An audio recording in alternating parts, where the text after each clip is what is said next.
ආණ්ඩු පක්ෂය වෙනුවෙන් විවාදය ආරම්භ කරපු පසුපෙළ මන්ත්‍රීවරයෙක්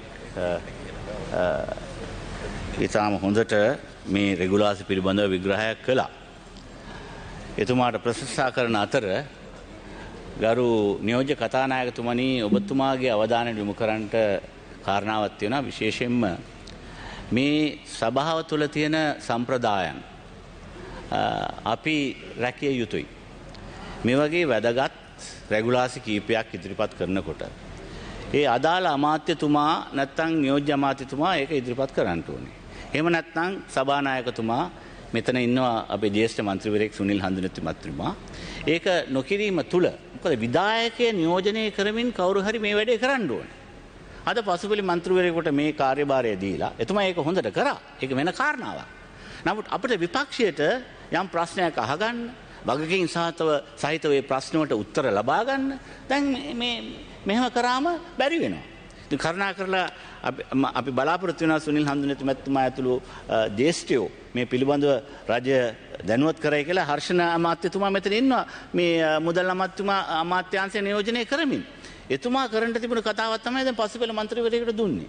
ඉතින් එහෙම නොකර මේ අපිට වගකීම් දරන කෙනෙක් අපිට ඕනේ මේවා ඉදිරිපත් කරන්න. එතකොට අපිට අවශ්‍ය දේවල් පිළිබඳව පැහැදිලි කිරීම ලබා ගන්න පුළුවන්. ඒකෙමින් ගරු නියෝජ්‍ය කතානායකතුමනි මම ඇත්තටම මේ රජය පිළිබඳව ජාත්‍යන්තර ප්‍රජාවගේ ඒ වගේම විශේෂයෙන්ම මෑතකදී මම දැක්කා දැන්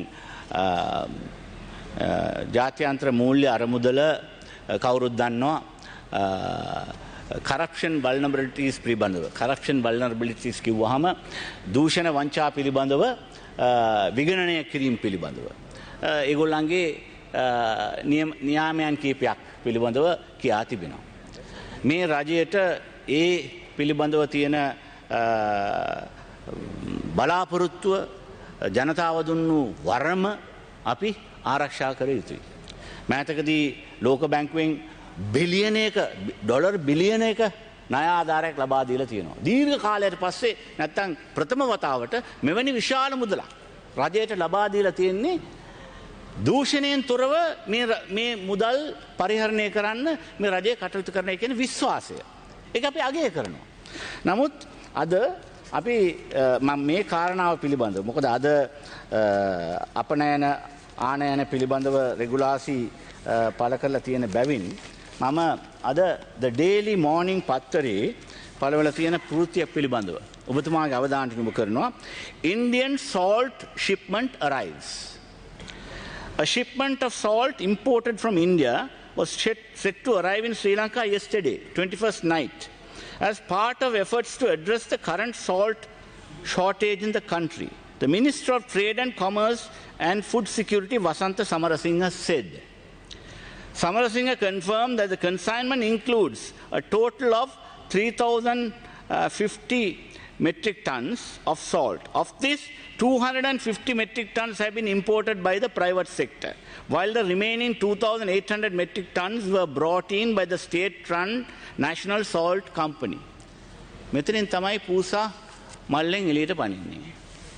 හරි මේ දැන් රජයේ සංස්ථාව මේක ආනයන කරනවායි කියලා.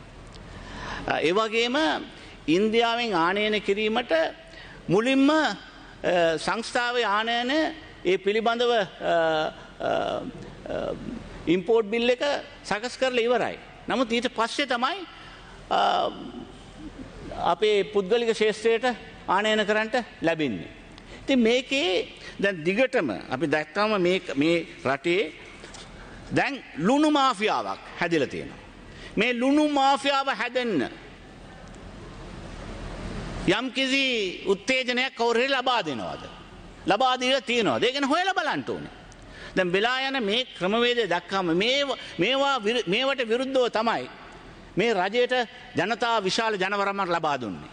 නමුත් ඇති වේගෙන යනවා ලුණු මාෆියාවක්. ලුණු මාෆියාගේ වැඩපිළිවෙල පිළිබඳව ළඟදී මුජිබුර් රහමාන් මැතිතුමා විශාල මේ විවේචන කීපයක් කරා.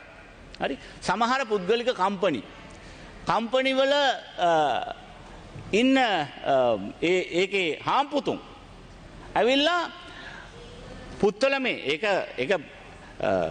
ගවර්න්මන්ට් ප්‍රයිවට් සෙක්ටර් දෙකම එකතුව තියෙන ආයතනයක් වෙන්න පුළුවන්. ඒකේ කොටස් අරගෙන ඒක අධ්‍යක්ෂක මණ්ඩලෙත් ඉන්නවා. හරි? මේ පුත්තලම කියන්නේ නියෝජ්‍ය කතානායකතුමනි මේ රටේ ලුණු නිෂ්පාදනය හරි අඩක් නිෂ්පාදනය කරන ප්‍රදේශයක්. නමුත් ඒ ප්‍රදේශයේ තියෙන ලුණු දැන් මාකට් එකේ නැහැ. වෙළඳ පොලේ නැහැ. හරි? ඕමනාවෙන් මේවා කවුරු හරි කරනවාද? කිරීම තුල මේ ලුණු මාෆියාවට උත්තේජනය ලබා දෙනවද මේ රජය තුල කවුරු හරි? හරි? ඒකයි දැන් වෙලා තියෙන ප්‍රශ්නේ. කොහොම ලුණු දැන් පැකට් එක මේ පැකට් එකේ මිල දැන් 350යි. 350යි. 130ට තිබුණ ඒක 350. හරි? නමුත් ආනයන කරලා අපිට ඒක අඩුම වශයෙන් වැඩිම වුණොත් 150ක් නැත්තම් 200කට දෙන්න පුළුවන්.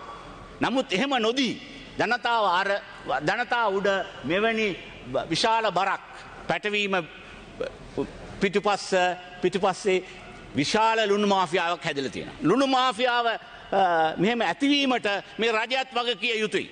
දෙසැම්බර් මාසයේ ඉඳලා පුත්තලමේ නිෂ්පාදකයෝ කියනවා ආනයන කරන්නටයි කියලා. ඒක පරක්කු කර මේක තමයි හාල් මාෆියාවත් කරේ. හාල් මාෆියාවත් හාල් හිඟයක් ඇති වෙනකන් ඉන්නවා. ඇති වෙනකන් ඉඳලා ඊට පස්සේ ආනයන කරන්න සිදු වෙනවා. ආනයන කරනකොට ඔන්න ලයිසන්ස් ක්‍රමයක් කාවිච්චි වෙනවා. දැන් ලයිසන්ස් ක්‍රමය නැති කරමු. අපි ලයිසන්ස් රාජ්‍ය නැති කරනවා කියලා කිව්වා. ඒක හොඳයි. දැන් ඔක්කොටම ආනයන කරන්න ඉඩ දීලා තියෙනවා. නමුත් ඉඩ දීලා තිබියදිත් මේ වගේ දේවල් සිදු වෙනවා කියන එක පිළිබඳව හොයා බලන්න ඕනේ. දැන් පුත්තලමේ මේ තත්ත්වය පිළිබඳව විශේෂයෙන්ම මේ රටේ ලුණු නිෂ්පාදනය හරි අඩක් නිෂ්පාදනය කරන්න 2 ලක්ෂයක් වැනි මෙට්‍රික් ටන් 2 ලක්ෂයක් අවශ්‍යයි අවුරුද්දකට අපට. නමුත් ඒකෙන් ලක්ෂයක් නිෂ්පාදනය වෙන පුත්තලම් ප්‍රදේශයේ. නමුත් මොනවද කරන්නේ නිෂ්පාදනයේ අඩුවීමක් වෙනකොට මේ කාලගුණික තත්ත්වයන් ඒකට බලපෑවා කියන එක අපි දන්නවා. කාලගුණික තත්ත්වයන් බලපෑවත් මේක නිරීක්ෂණය කරන්නට ඒ පිළිබඳව නිෂ්පාදකයන්ට ඒ ශේෂ්ත්‍රයෙන් අයට ඒ උපදෙස් ලබා දෙන්නවත් කිසිම රාජ්‍ය ආයතනයක් උතන නැහැ. කවුරුත් ඉදිරිපත් වෙන්නේ නැහැ.